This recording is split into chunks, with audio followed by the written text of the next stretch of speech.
Welcome to the last week of the unit on percent. This week what we're going to do is we're going to work on some real life examples where we see percents in the real world and things like shopping with tips and taxes, discounts, things like that. So let's get started. And before we get started, we have to be able to calculate these really quickly. And previously we've shown you how to do this by setting up a proportion. We don't want to have to set up a proportion for every single time you're going to do this in the real world. So I'm going to show you how to do it really quickly. First example says to calculate 35% of $52. So 35%, you can turn that into a decimal and it's 0.35. And then that of $52, basically you can just multiply it by $52. So if I want 35% of $52, I just multiply those together and I get 18.2 on a calculator. But since we're talking about money, 18.2 really means $18.20. So I'm going to write that 0 in there. So it represents $18.20.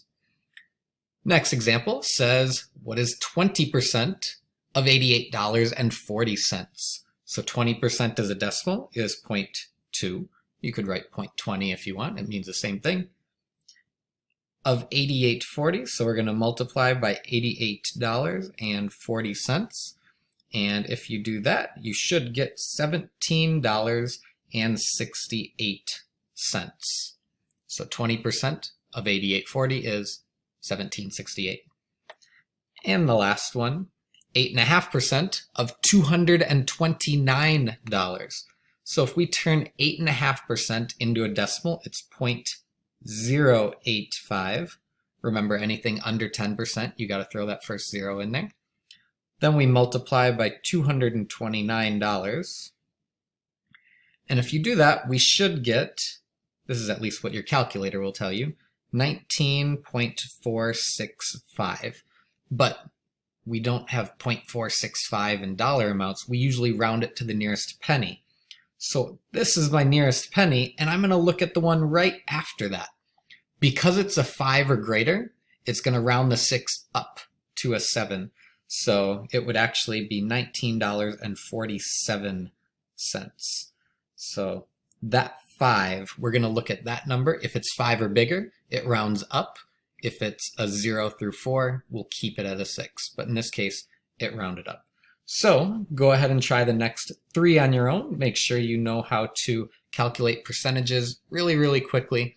And then when you're all done, we will move on to taxes. Okay, on to taxes. Typically, taxes are kind of a bad thing. We don't like paying taxes because, well, it takes money away from us.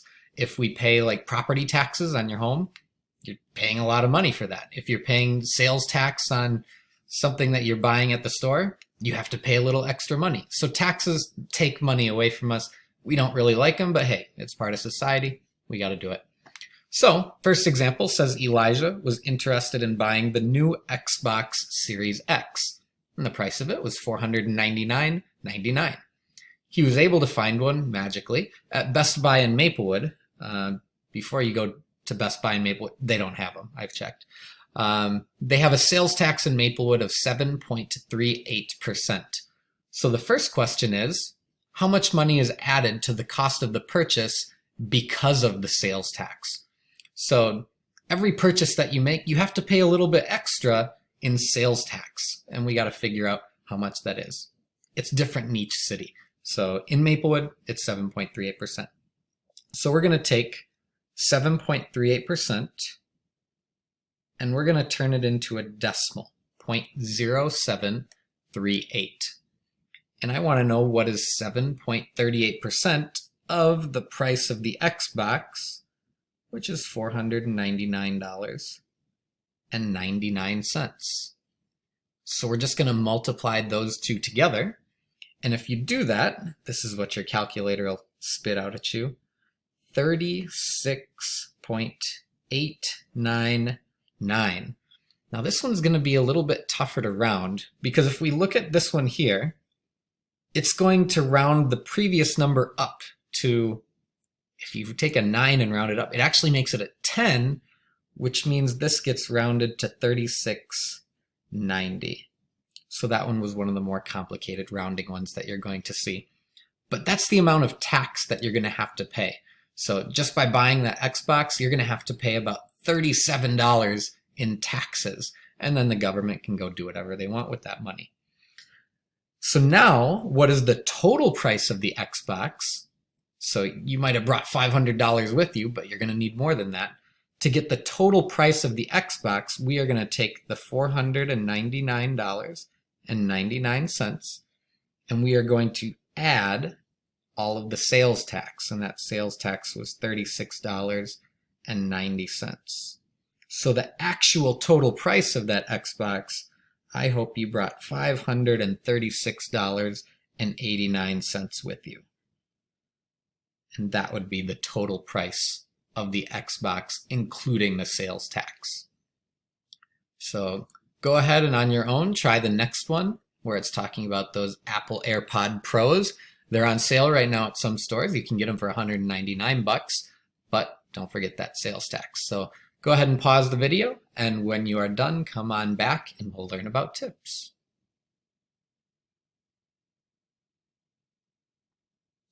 Okay, public service announcement. Whenever you get a service for something, you should generally leave a tip. It's called being a good human being. So if you go out to eat at a restaurant, leave a tip of 15 to 20%. You can leave more if you'd like, that's fine. If you do something like get a pizza delivered at home, you should still leave a couple bucks for the person delivering. If you take an Uber or a Lyft or a taxi, you should leave them 10 to 15%. If you get your hair done or your nails done, you should leave 15 to 20% as well.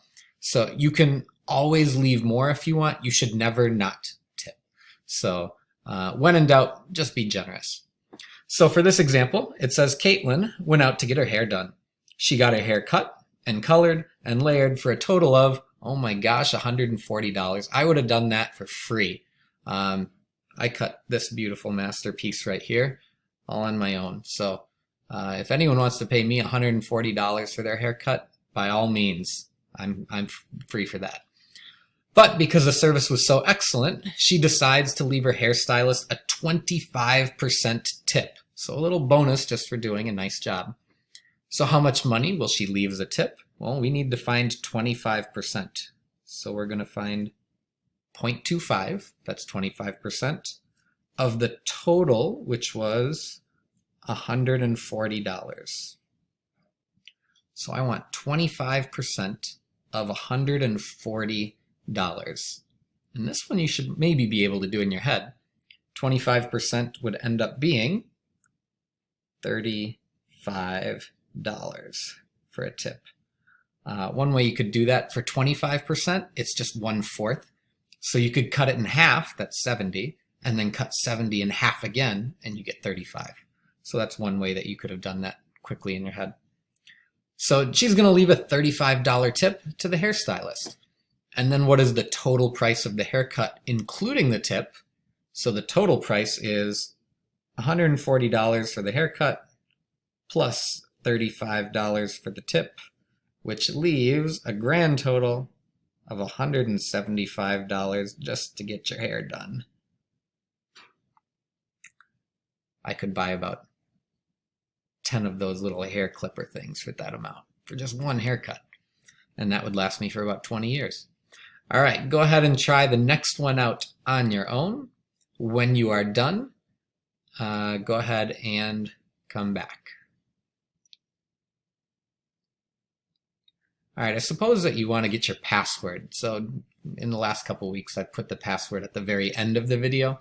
This time I'm hiding it somewhere more in the middle. We're going to have a password, and it's going to be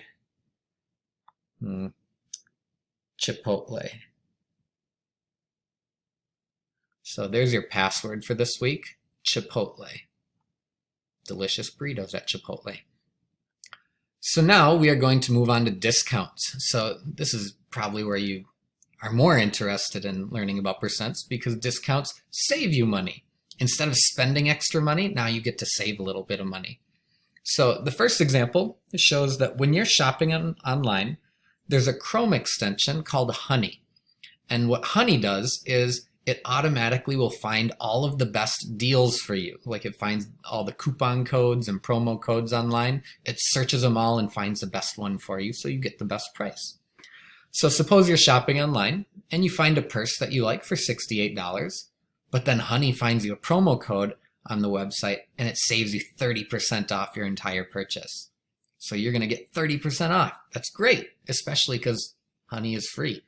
So how much money would you save because of the promo code? Well, you're going to save 30%. So let's find out what 30% is. 0.30 of $68. So 30% of $68 would be $20.40. So just by downloading that app, you're going to save $20.40 on your purse. But now, what is the total cost of the purse after you apply the discount? So what discounts do is you, instead of adding it like the previous ones, now you have to subtract. So we're going to take $68 and we're going to subtract $20.40. And when I do that subtraction, we end up with $47.60. And that's going to be the cost of the purse, assuming no shipping charges. You can get things shipped for free all the time now. So try the next one on your own, where you can show how to negotiate and buy a car. And then when you are all done, go ahead and take all of your answers, submit them to Schoology, and then when you're all comfortable, go ahead and take the quiz for the week. And then have a nice 4-day weekend, and I will see you next week. Bye, everyone.